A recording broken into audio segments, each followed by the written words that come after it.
China es generalmente vista desde Occidente y el mundo hispano como un lugar extremadamente homogéneo. Esta visión tiene una base en la realidad. La historia de la civilización y de la nación china es una de asimilación de distintos grupos. Dado lo gigante de la población de China desde tiempos antiguos, decenas de pueblos invasores fueron absorbidos y formaron a ser parte de China.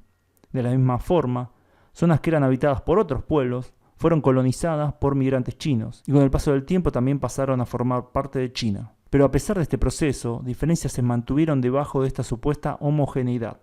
Los chinos del norte son en general más altos que los chinos del sur, por ejemplo, algo que probablemente esté relacionado tanto a la divergencia genética de los chinos como a la mezcla con otros pueblos, como los mongoles y los manchúes.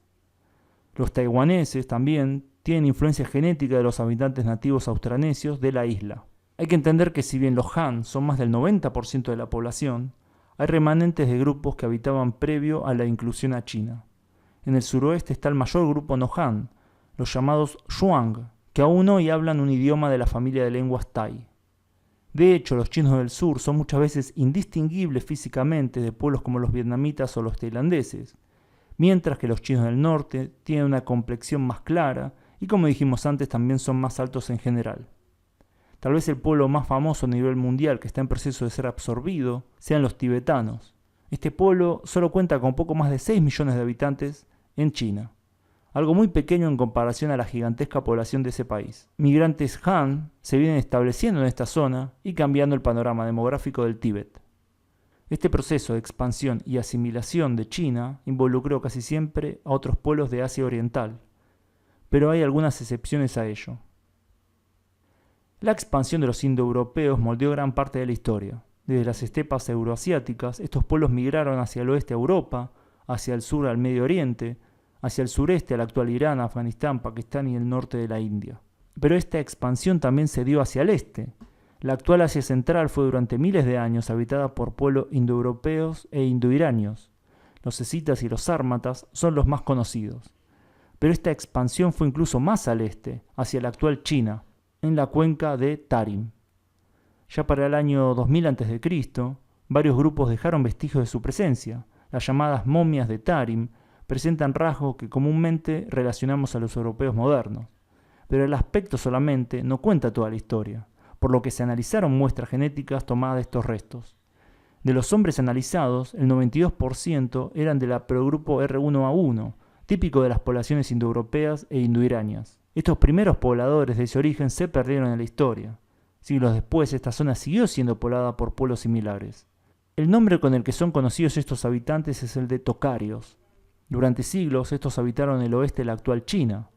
Los manuscritos encontrados muestran que había por lo menos 2 idiomas indoeuropeos distintos.